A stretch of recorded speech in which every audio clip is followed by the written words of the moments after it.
Welcome back to the RevMan channel. Today we're talking about how much you love the Lexus CT200H. Yes, you want a nice reliable commuter that's great, looks ugly, and press of a button it takes you from A to B. Psych, that's not why we're here. To the Batmobile, let's go!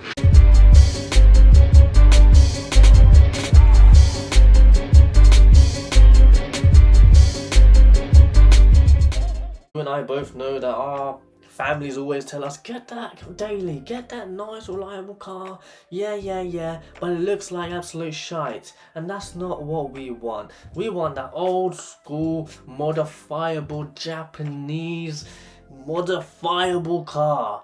And that, my friends, is what we're talking about today. Those cars you can modify.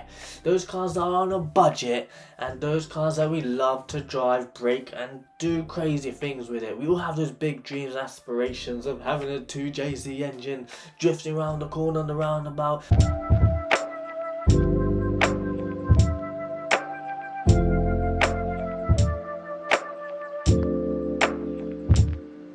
Drifting around the police car, and all those good stuff and not getting pulled over.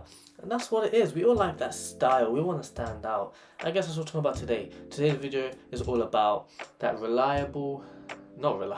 that car that we can modify and it will stand out. We're mainly going to be talking about the IS200, the GS300, the LS400, LS430, these bad boy cars. So let's get into it.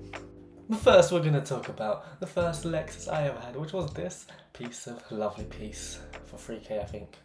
Then modified it into this little bad boy, transformed it, went onto a roundabout and smashed it into pieces. I don't know what I was doing. Bought another one and it looks like this, lovely. And then we all want to transform it into this.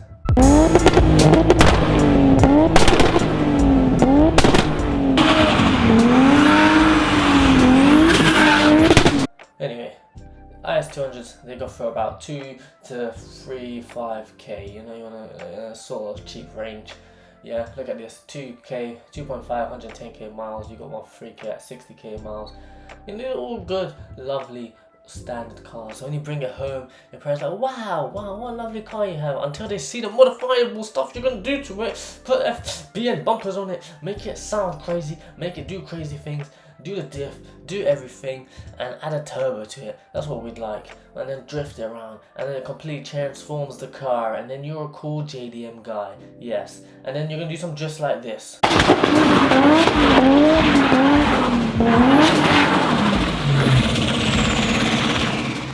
My question to you is, do you prefer that red Lexus or this white one with the livery with the BN bumpers? You can get the Lexus bonnet, you can get those headlight, what are they called?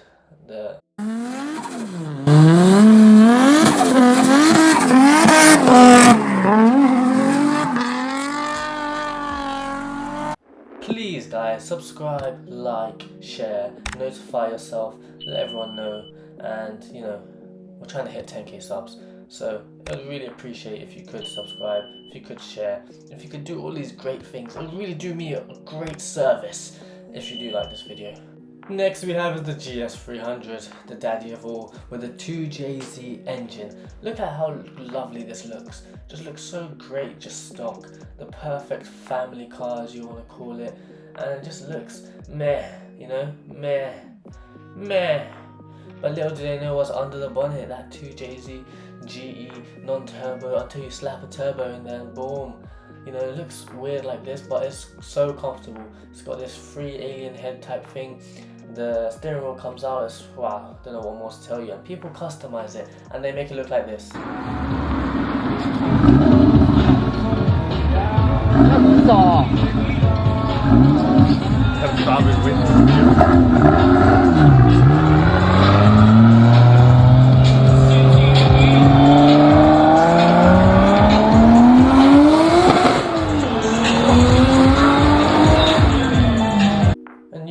Yourself one of these for about 2 to 5k as well, very cheap. Here's one for 4k, 100k miles in white, very nice, very different. There's also one for 2k, 120k miles, one for almost 2k, 185k miles. You know, these really reach high mileage because these engines are reliable. Okay, everyone knows it's 2JZ. The JDM scene is going up and it's uprising. It's probably at its peak right now, and that's what you need to jump on, and that's what you want to do.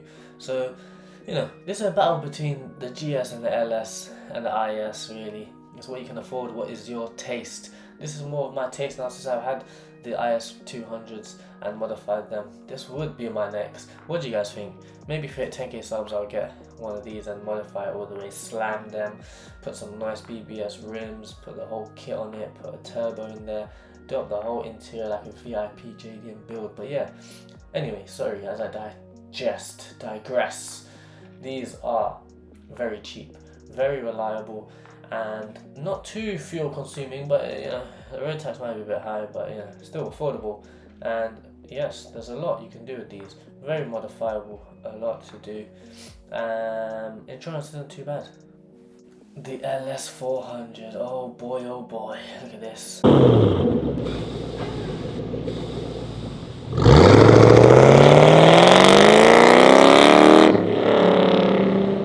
Out of all the cars on today's list, this is the car I'd get if there was no ULEZ charge. This is the only issue with this in the UK. The bloody ULEZ is killing me. This is the daddiest of all. You go LS, GS and IS in my opinion. But this is like so many mods you can do, and it just sounds great, it looks great. I think it sounds better than C63. You know, the V8 ones, the 6.3 liters, those. This one is the one because it sounds amazing and just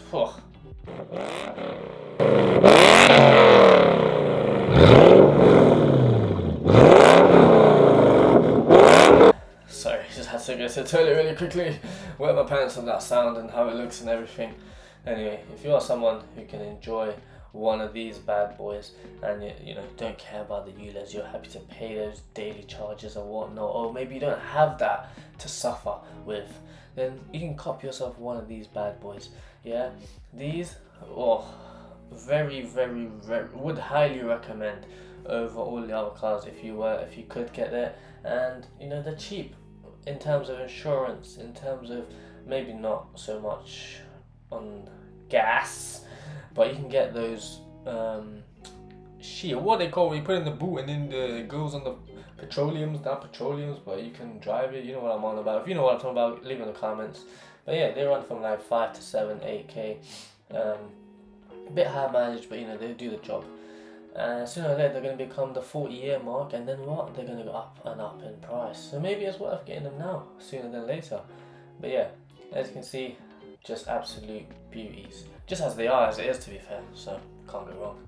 But to save yourself with ULEZ, you got the LS430.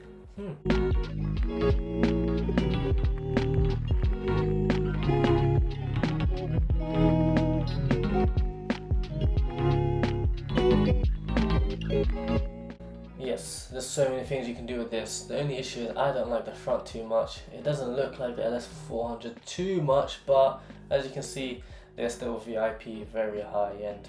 It'd be LS400, LS430, GS. Oh, that's a lie. GS300 for me over the LS430. But you guys can let me know your order in the comments below, to be fair. But you can do so many things, you know. They're already on air suspension, but you can get a better one, proper one. And you can lower them nicely. They just sound good. They look good. You can turn it into a VIP build, basically. Chrome alloys. You can check into the whole bumper. You can add side skirts, rear kits, everything.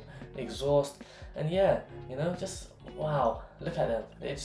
Anyway, let's go on to the pricing. These go for about 4.5, as you can see, with 190k miles. Some of them, you know, are a bit higher mileage, but these can last a very long time. These are very bulletproof, reliable engines. Yeah, and fuel efficiency, you just have to get those gas thingies and then you're fine in that sense. Here you got one for 2k. So yeah, and that's it really. But that's on today's video, guys. We got the LS400, LS430, GS300, IS200, 4. Yeah, 4. What is there a fifth that you'd put in here? You know, this is mainly for the Lexus guys out there, but What fifth car would you put if you didn't want to get one of these? Let me know in the comments, guys. Please like, please subscribe. I hope you enjoyed today's video. Is there anything I missed out? Let me know in the comments. Yeah, thanks. Bye.